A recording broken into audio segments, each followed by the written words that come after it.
наши репортери се намират в 3 болници, в 3-те най-големи града в страната ни. София, Пловдив и Варна, откъдето наживо ще покажем част от тези модерни технически нововведения и резултатите, които се постигат при пациентите.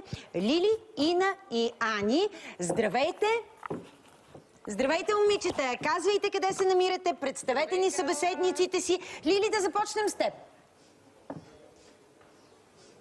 Здравей! Намираме се в Александровска болница. До мен е доцент Мартин Крупев, специалист по образна диагностика в Александровска болница.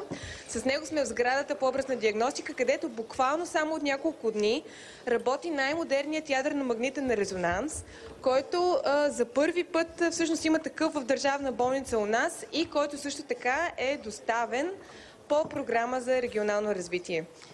Магнитно-резонансен томограф от най-висок клас в световен мащаб има в Александровска болница. Там е репортера ни Лили. Очаква ни заедно с доцент Крупев, за да ни разкажат за него.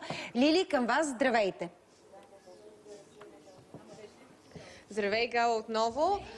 Доцент Крупев, сега ще имам възможността на живо да проследим как всъщност става изследването с този невероятен уред. Може ли да ни обясните малко повече какво се случва с пациентката зад нас? Добро утро на всички зрители. Сега в момента се позиционира болната. Виждате, колегите се трудят усърдно и за комфорта на пациента. Приятна обстановка. Включително ще пуснем музика след малко да слуша жената, тъй като апарата издава силни неприятни звуци. Какви са уредите, които поставяме всъщност по тялото на пациента? Те са свързани, предполагам, с образа, който след това изкарваме от изследването? За да се получи качествен образ, е необходимо да съществуват 2 магнитни полета, освен голямото, което се получава в резултат на действието на този тунел. На мястото, което представлява интерес, поставяме по-малко поле. Това се създава именно от въпросните шпули или бобини. В случая ще изследваме главата на болната и затова второто магнитно поле създаваме около нейната глава. Забиваме ли я сега с нещо специфично или това е... Само за комфорт на болната. Най-обикновен чершаф е това. Да.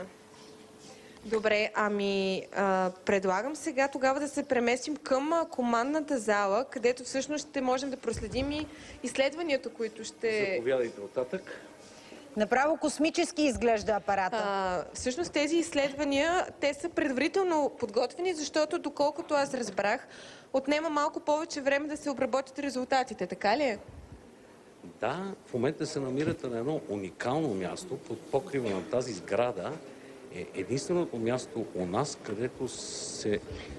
където живеят 3 апарата от съвременна генерация за диагностика, образна диагностика. Кои са те? Това, което тук-що видяхме, е магнитно-резонансният томограф. Срещу нас се намира компютърният томограф. Ако оператора се обърне на негово ляво. Той не ви чува в момента, но наляво има. Е компютърният томограф. Ето сега зрителите ви ще могат да видят. И в съседство се намира позитрон-емисионният томограф. Добре. Всъщност аз виждам тук и няколко монитора. Какво виждаме ние на мониторите? Предполагам, това, което е отляво, са резултатите. Имаме и друг монитор, имаме и трети монитор, на който аз виждам в момента самата пациентка. За да следим състоянието на болната, освен пред стъклото, което виждате, имаме монитор, на който следим самия пациента. На тези 2 диагностични монитора могат да се виждат както как протича самото изследване, така и готовите вече образи на пациентите. Имало ли случаи до сега, в които, да кажем, пациент да се чувства дискомфортно вътре в апарата, да прояви някакви белези на паника?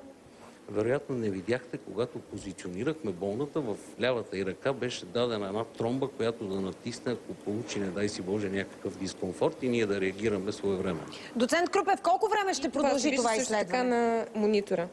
Движението, да. Гала пита колко време продължава изследването? Между 20 и 60 минути на болен.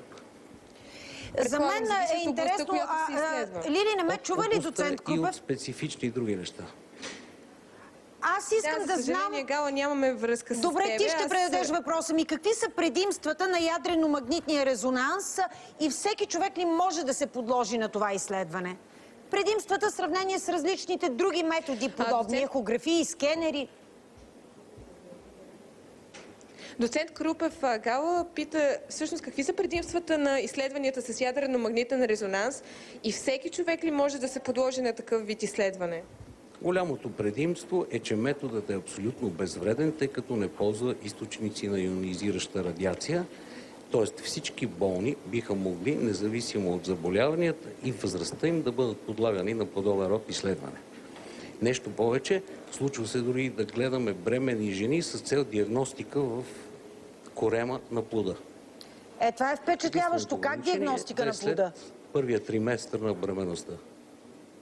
Как така се диагностицира плода? Не ви разбирам въпрос. Интересно е как може... Толкова ли е ясно изображението, че можем да диагностицираме и самият плод в майката? Ще ви отговоря малко по-продължително. Всеки един от нас знае, че бременната жена се следи от специалист акушер-гинеколог по време на бременността. Когато колегите акушери имат затруднения в диагностиката с ултразвуковия метод, с ехографа или това, което жените му казвате видеозон, то в такъв случай те търсят нашата помощ и с помощта на магнитния резонанс установяваме в детайли има или няма проблем бебето.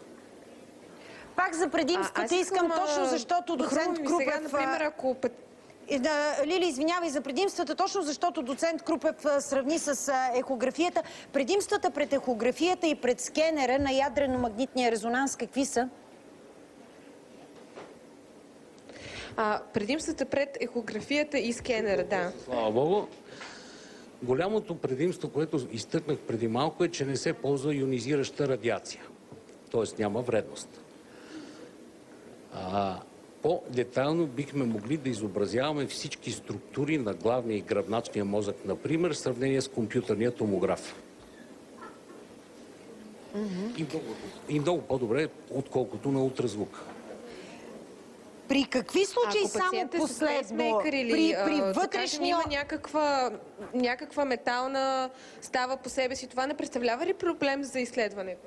Много се радвам, че сте запомнили част от първоначалния ни разговор. Действително, пациенти с пейсмейкъри са проблемни и не би трябвало да влизат изобщо в магнитно поле, камо ли толкова силно къвто е на нашия апарат, защото има опасност да спре да работи самия пейсмейкър. Чудесно. Аз се радвам, че такава медицинска техника има и разполага с такава Александровска болница. Успех желая и на екипите, които работят там, разбира се, от сърце, и на пациентите, които ще се обърнат към тях. Виждаме и трите ни екипа, които днес видяхте. Показахме ви ги с няколко нови, модерни възможности за диагностика и лечение при пациенти у нас, които са възможни благодарение на оперативна програма Регионално развитие 2007-2013. Директно от болница Света Марина в Варна видяхме високотехнологични линейни ускорители за лъчелечение на онкоболни пациенти. От болница Свети Георги в Пловдив, модерната апаратура в отделението за образна диагностика и директно от Александровска болница в София, диагностика с ядрено-магнитен резонанс.